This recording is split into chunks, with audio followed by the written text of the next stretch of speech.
आप अपना brief introduction दीजिए। मैं अपना स्नातक बिहार कॉलेज गया बिहार से किया हूँ।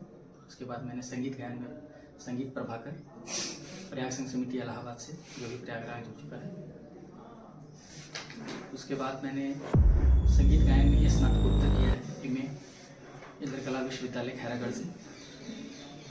वर्तमान पिछले गत 2 वर्षों से मैं डीएलएड कॉलेज में एज ए शिक्षक के रूप में काम कर रहा था, विजिटिंग प्रोफेसर के रूप में।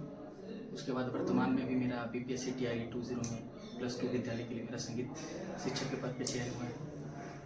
तो आप किस प्रकार के संगीत में अपना रुचि रखते हैं?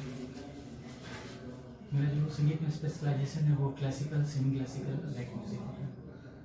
क्लासिकल। तो कुछ क्लासिकल संगीत के घरानों की बात बताइए जो बिहार से बिलोंग करते हैं। बिहार से जो घराने आते हैं संगीत में, वो बक्सर एक घराना है जो डुमराव घराना के नाम से जाना जाता है। उसके बाद दरभंगा से यह घराना भी है जो ठुमरी के लिए काफ़ी प्रचलित घराना है। ये मुख्यतः बिहार के 3 घराने गायन के घराने से आते हैं। इन घरानों में अंतर क्या होता है? कुछ तो अंतर रहा होगा, तब डुमराव अलग एक घराना के रूप में डेवलप हुआ, दरभंगा एक अलग घराना के रूप में डेवलप हुआ, गया एक अलग, कुछ तो अंतर रहा होगा। संगीत का अपने घरों की एक अलग एक परंपरा होती है, हर एक घर के अपने एक नियम कानून होते हैं। वैसे ही गायन में भी होता है कि हर एक घरानों की एक अपनी खूबसूरती होती है। किसी घराने में आलाप ज़्यादा है तो किसी घराने में तराने ज़्यादा हैं, किसी घराने में तानों का बहुत ज़्यादा कलिष्ठ तानों का यूज़ है, कोई घराना है जो ध्रुपद से प्रभावित है। तो इस तरह से सिर्फ उसमें समानताएं वही होती है, रागों का जो चलन है वही होता है, मगर उसको पेश करने का जो तरीका है बस वो अलग होता है। अच्छा, तो क्या ये घराने अभी भी कार्यरत हैं? अभी भी कार्यरत है, मगर बहुत अभी भी दरभंगा घराना हमारा कार्यरत है। डुमराव अभी विलुप्त होने के कगार पे, वहाँ पर अभी कोई ऐसे। कौन इसके प्रणेता हैं, यानी कौन अभी लीड कर रहे हैं दरभंगा घराना को? दरभंगा घराना में अभी राम कुमार मलिक है जो अभी उनको और कोई गया घराना में? गया घराना में अभी विगत 2 वर्षों पहले गया घराना के जो कलाकार थे उनका निधन हो चुका है।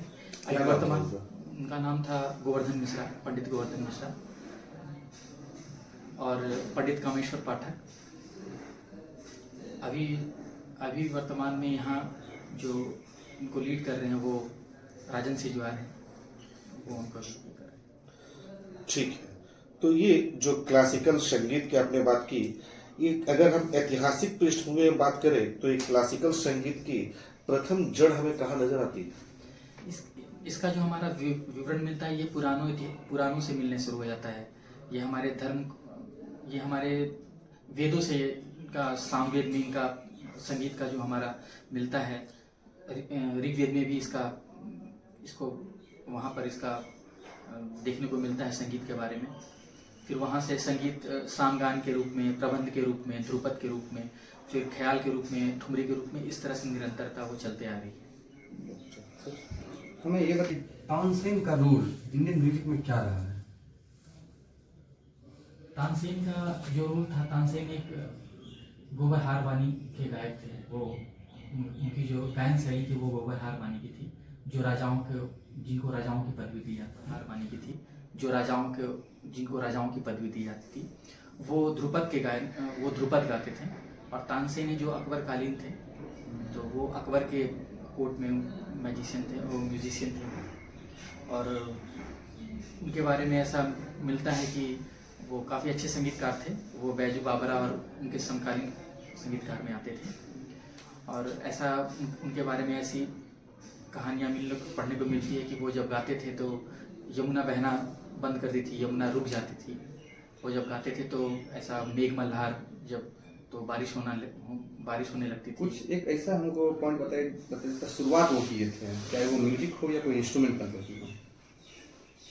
शुरुआत उनके द्वारा बनाया गया राग दरबारी है, जिनके द्वारा बनाया गया। अच्छा, आप क्या सोचते हैं भोजपुरी जो आजकल गाने में तो चलते हैं उनके बारे में? भोजपुरी एक हमारा लोक संगीत है, लोक गायक है। मगर आज के वर्तमान में जो भोजपुरी का जो चलन है उसमें ज़्यादा बहुत खूबसूरती को बिगाड़ दिया गया है।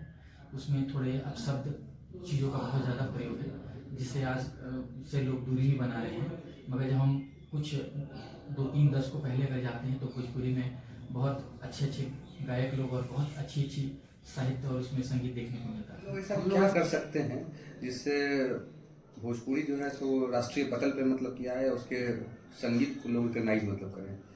इसके लिए सबसे पहले तो हम लोग जो अभी भी जो पहले के जो मुख्य कलाकार हैं, शारदा सिन्हा, ऐसे लोग, उन लोग को मुख्य पटल पे आना चाहिए और इसको हम लोग एक मैसेज देना चाहिए समाज को कि जैसे युवा जो आज गाना मतलब कि सुनते हैं जिस तरह के,